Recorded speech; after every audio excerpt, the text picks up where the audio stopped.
नमस्कार मित्रांनो, तुमचे पुन्हा एकदा स्वागत आहे आमच्या चॅनलवर. तर आज आपण बघणार आहोत की एक्सेल व्हीबीआय मध्ये आपण फॉर्म्युला कसा यूज करू शकतो. तर चला सुरुवात करूया.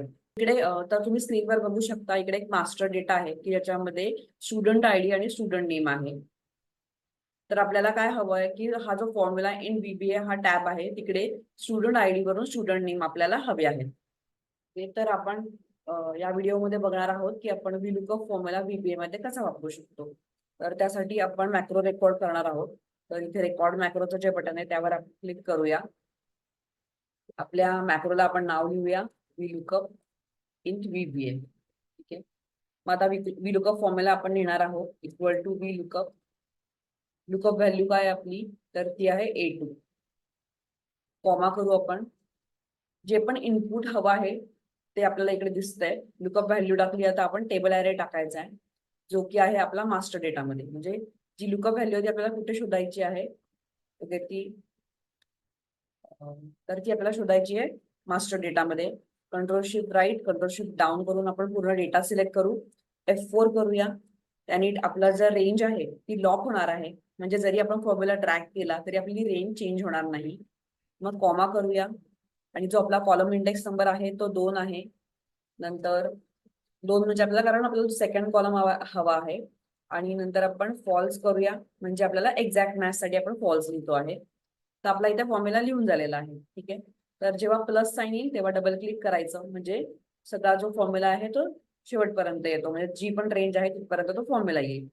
तर अशा प्रकारे आपण काय केलं, व्हीलुकअप फॉर्म्युला लिहिला आणि मॅक्रो रेकॉर्ड केलेला आहे. आता आपण स्टॉप करूया. नंतर अल्ट F11 करू. तुम्ही बघू शकता इकडे एक मॉड्यूल जनरेट झालेला आहे. त्यामध्ये जी आपण प्रोसिजर लिहिली ती दिसतीये आपल्याला. आता आपल्याला हे डायनॅमिक करायचं आहे. ठीक आहे. हा जो फॉर्म्युला हा डायनॅमिक करायचा आहे. म्हणजे काय, की समज इथे स्टुडंट आयडी वाढले तरी स्टुडंट नेम ऑटोमॅटिकली आलं पाहिजे. आपल्याला नेहमी काय लागणार आहे, लास्ट रो लागणार आहे. तर लास्ट रो आपण कसं काढू शकतो हे बघूया आपण. लास्ट रो काढायच्या खूप साऱ्या पद्धती आहे. मी तुम्हाला 2-3 ज्या पद्धत आहे ते शेअर करते इथे. तर dim last row as long, म्हणजे लास्ट रो हा नंबर आहे म्हणून तो आपण ॲज अ लॉंग डिक्लेअर केला आहे. ऍक्च्युली जे पण साईज असेल डेटाची त्यानुसार आपण व्हेरिएबल डिक्लेअर करू शकतो. ठीक आहे. आता आपल्याला लास्ट रो पाहिजे. Last row is equal to, तर आपण लास्ट रो कसा काढू शकतो, तर मी तुम्हाला दाखवते की आपण एक्सेल मध्ये करू कसं करू शकतो. सेम आपण कोडिंग मध्ये करूया. A1 सिलेक्ट केलं आणि जेव्हा आपण कंट्रोल डाऊन करतो तर आपण लास्ट रो वर येतो. ठीक आहे.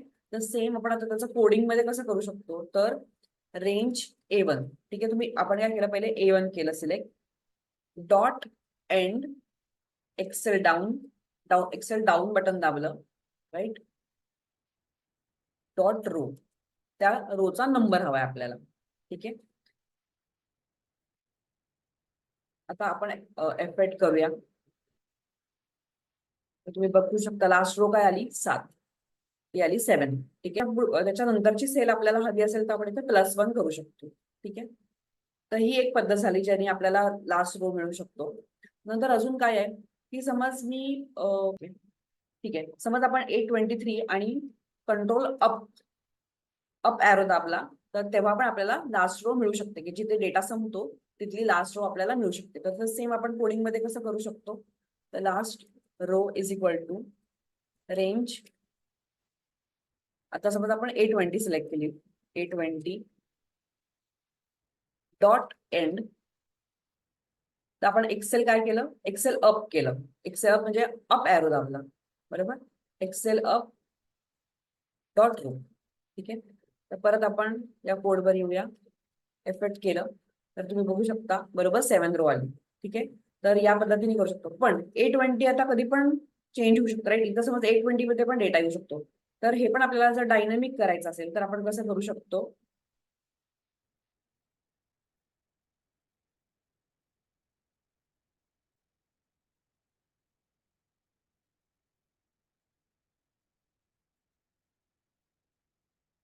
ए डबल कोट मध्ये A and rows dot count.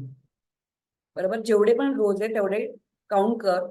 म्हणजे काय काउंट मध्ये, okay, A and rows dot count dot end Excel up dot row. ठीक आहे. तर इथे आपण काय केलं, इथे आपण A20 घेतलं होतं, त्याच्याऐवजी आपण इथे काय केलं की रोज dot count, cells dot rows dot count, म्हणजे जितके पण रो आहे ते काउंट कर. ठीक आहे. तर आता आपण परत एकदा हा कोड रन करून बघूया, इफेक्ट करूया.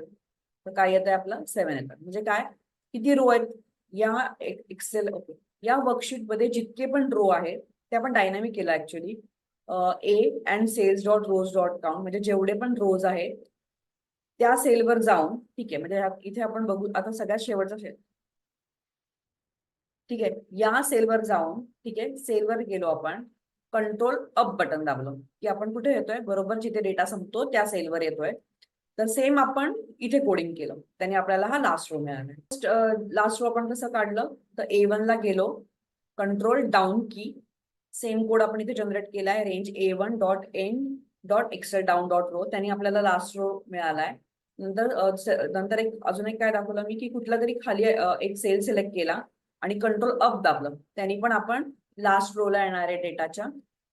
आणि अजून एक डायनामिक केलं आपण की रेंज ए, आणि जितके पण सेल्स आहेत, म्हणजे जितके पण रोज आहेत या वर्कशीट मध्ये त्याचा count dot end Excel up dot row, त्यांनी पण आपल्याला लास्ट रो मिळाली आहे.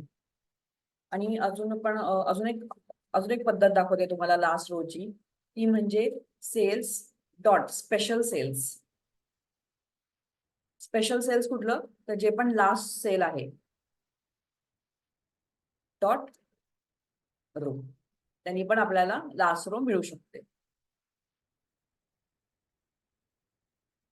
तुम्ही बघू शकता इथे 7 नंबर आलेला आहे. अजून एक शेअर करते, last row is equal to active sheet dot used range dot rows dot count. याचा अर्थ काय होतो की ही जी ऍक्टिव्ह शीट आहे त्याच्यामध्ये जेवढी पण रेंज यूज केलेली गेलेली आहे त्या रोचा काउंट, तो आपण किती आहे, तो आहे 7. ठीक आहे. तर तुम्हाला मी हा मल्टिपल मल्टिपल पद्धती शेअर केल्या आहेत ज्याने तुम्ही लास्ट रो काढू शकता. त्यातली आपण थर्ड पद्धत यूज करूया आज.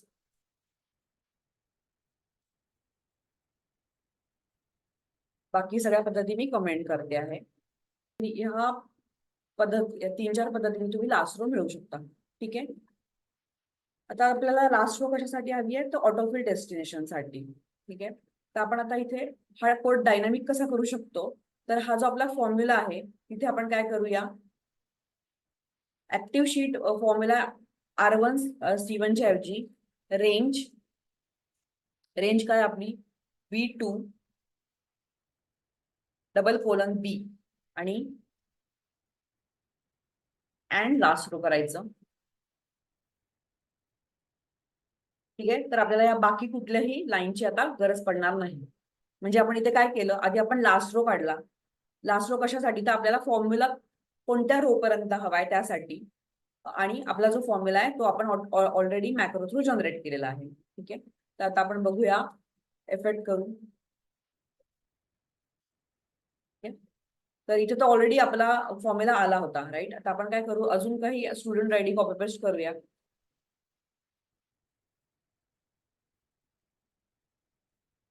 6 पर्यंत आहे, आता आपण 14 पर्यंत घेऊ.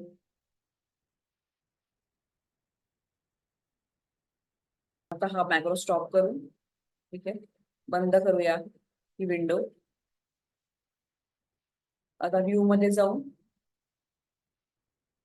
मॅक्रोज मध्ये जाऊ, आणि जो आपला मॅक्रो आहे तो आपण रन करूया. तुम्ही बघू शकता शेवटपर्यंत डेटा व्यवस्थित आलेला आहे. नंतर आपण तर जशी आपली रेंज वाढेल, समज आपण अजून पण डेटा टाकला,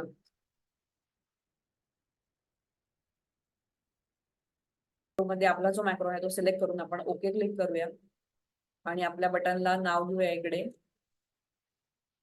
डू बी लुकअप. ठीक आहे. आपला जसा पण डेटा ऍड होईल, आपल्याला जस्ट डू बी लुकअप वर क्लिक करायचं आहे आणि आपलं वी लुकअप इथे येऊन जाणार आहे. तर अशा प्रकारे आपण एक्सेल VBA मध्ये फॉर्म्युला यूज करू शकतो. तर अशा प्रकारे आपण एक्सेल VBA मध्ये फॉर्म्युला युज करू शकतो. आपण आज VLOOKUP केलाय, पण आपण बाकीचे पण फॉर्म्युले अशा प्रकारे युज करू शकतो. तुम्हाला जर माझा हा व्हिडिओ आवडला असेल तर प्लीज माझ्या व्हिडिओला लाईक करा, त्या व्हिडिओला शेअर करा आणि माझ्या चॅनलला सबस्क्राईब करा. थँक्यू.